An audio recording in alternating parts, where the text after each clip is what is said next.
person who killed her. Or the death penalty. He didn't understand even, I guess, until he was about 13 that we had punishment that killed other people.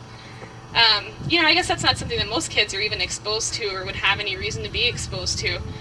But because of the work that my partner and I both do, he became exposed to that. And he was like, well, that's really wrong. And I was like, so if we ever caught the person that killed your mom, how would you feel about that? And he said, I wouldn't want him to die. Why would I want him to die? And so it's been a really interesting conversation to have with him from his 15-year-old sort of perspective, but also from the very real perspective of living his entire life almost without his mother, you know? And I can't think of a stronger voice for someone who's lived the experience than someone who's had that experience, you know? Yeah. Could you elaborate a little bit on the why or how your mother changed her mind? You know, I wish that I could. I wish that I wish I knew. Can you repeat the question?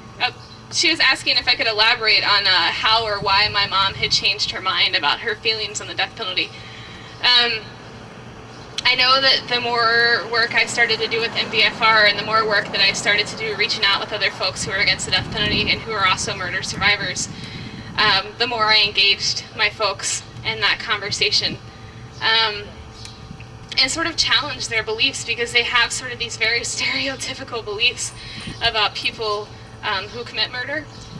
And I don't know if it's maybe a year or two of having that difficult conversation, or maybe if it was something that she's had all along, and maybe just didn't feel comfortable enough to share, because our family is very, very, very, very strongly for the death penalty.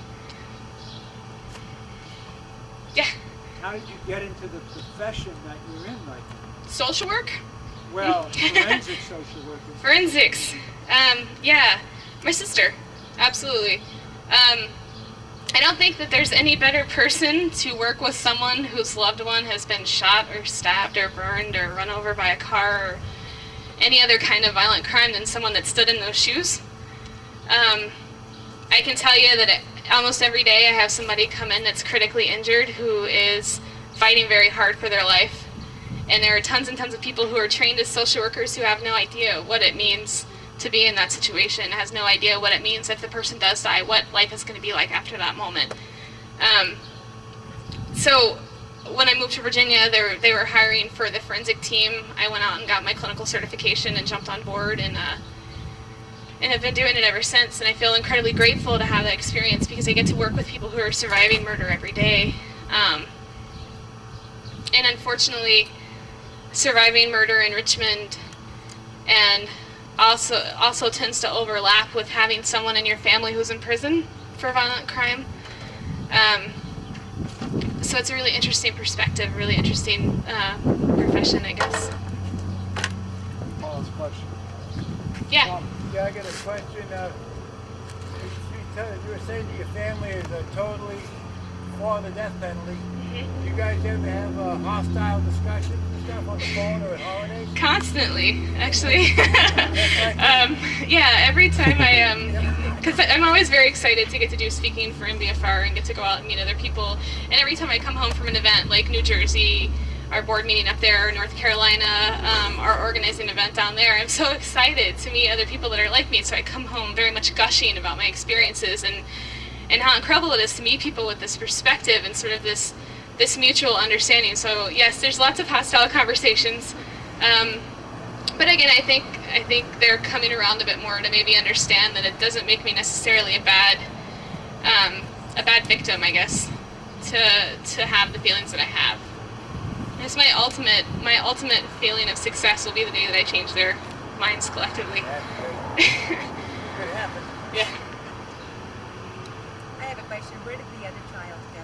Savannah. She's a bit younger. Where did my sister's other child go? The one that was 3 months old. She actually lives with my parents, and the reason that we didn't adopt her is because she doesn't really have a lot of understanding of who my sister was, and they're very much her parents. But my nephew, Brandon, I've been very involved with his life, actually since the day that he was born. And so I've sort of stepped in as sort of his caretaker since that point.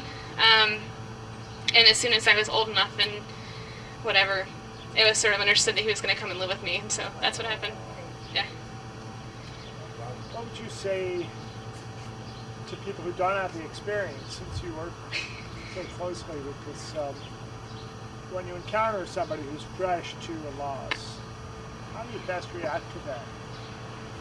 I think Abe asked me what the best way to react to someone who is fresh into dealing with a loss. And I think the only thing that I can say is to be gentle. I think, especially in the medical profession where I work in hospitals,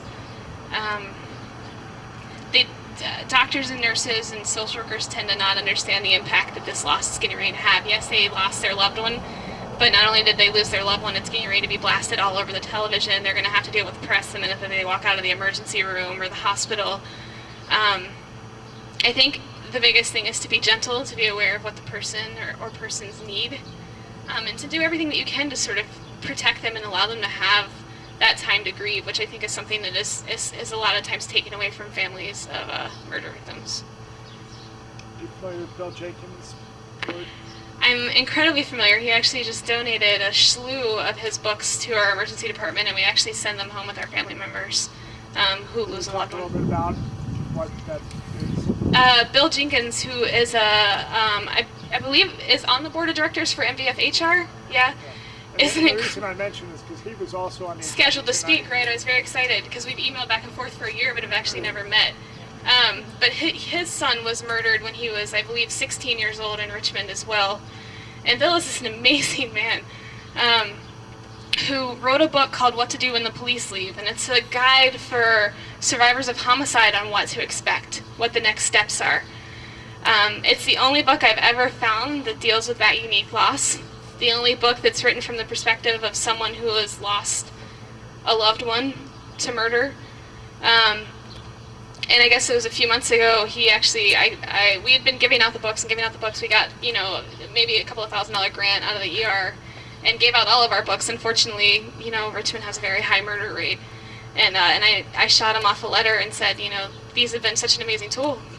And he said, absolutely, and sent me a case of them, and I have like 3 of them left, unfortunately. But his work is incredible, and if you guys haven't had the chance to read that book, please take a second and read it. It's absolutely amazing. It's been a wonderful tool to use with folks who are surviving this loss.